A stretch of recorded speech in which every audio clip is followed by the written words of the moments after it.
રાજ્યસભા માટે 4 મહાનુભાવોના નામની પસંદગી કરવામાં આવી છે। સિનિયર વકીલ ઉજ્જવલ નિકમ રાજ્યસભામાં જશે। હર્ષ શ્રુંગલા, મીનાક્ષી જૈન અને સાથે સદાનંદ માસ્ટરની પણ પસંદગી કરવામાં આવી છે। રાષ્ટ્રપતિ દ્રૌપદી મુર્મુએ આપી છે મંજૂરી, તો આ મહત્વના સમાચાર સામે આવ્યા છે।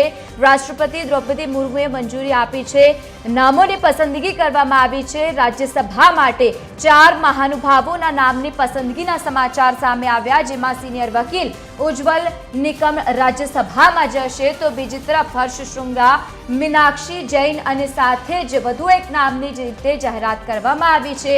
રાષ્ટ્રપતિ દ્રૌપદી મુર્મુએ મંજૂરી આપી છે, તો આ મહત્વના સમાચાર। રાજ્યસભા માટે 4 મહાનુભાવોના નામની પસંદગી કરવામાં આવી છે, જેમાં સિનિયર વકીલ ઉજ્જવલ નિકમ રાજ્યસભામાં જશે।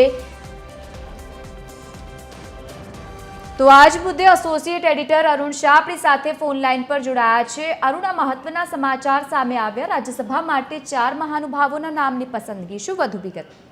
વર્તમાન સમયમાં 4 રાજ્યસભાના સભ્ય તરીકે ખાલી પડી રહેલી જગ્યા માટે 4 સાંસદો તરીકે નિયુક્ત થાય એવી પ્રબળ શક્યતા અને ખાસ કરીને આને રાજ્યની મંજૂરી મહોર માટે કેન્દ્ર સરકાર તરફથી મોકલી આપવામાં આવે છે। 4 જે મહત્વના નામોની રાજ્યસભાના સભ્ય તરીકે પસંદગી કરવામાં આવી છે, તેમાં સૌથી પ્રથમ સિનિયર એડવોકેટ જોઈએ તો ઉજ્જવલ નિગમ, હર્ષ શ્રુંગલા, મીનાક્ષી જૈન કે જેઓ મહિલા સભ્ય તરીકે સંસદ તરીકે નિયુક્તિ થાય, તદુપરાંત સદાવ્રત માસ્ટરની નિયુક્તિ કરવામાં આવી છે। આ ચારેયના નામ રાષ્ટ્રપતિની મંજૂરી માટે કેન્દ્ર સરકાર તરફથી મોકલી આપવામાં આવે છે। મહત્વનું છે કે રાજ્યસભામાં આ ચારેય નામોની મંજૂરીને રાષ્ટ્રપતિએ મંજૂરીની મોહર લગાવી છે। પરિણામે આ 4 સાંસદ તરીકે નિયુક્ત થાય અને રાજ્યસભાના સભ્ય તરીકે તેઓ નિયુક્ત કરવામાં આવ્યા છે, જે ચોક્કસ છે। પરિણામે કહી શકાય કે રાજ્યસભામાં હવે સંસદના પ્રતિનિધિત્વ કરવાની તક આ ચારેય સભ્યોને મળશે।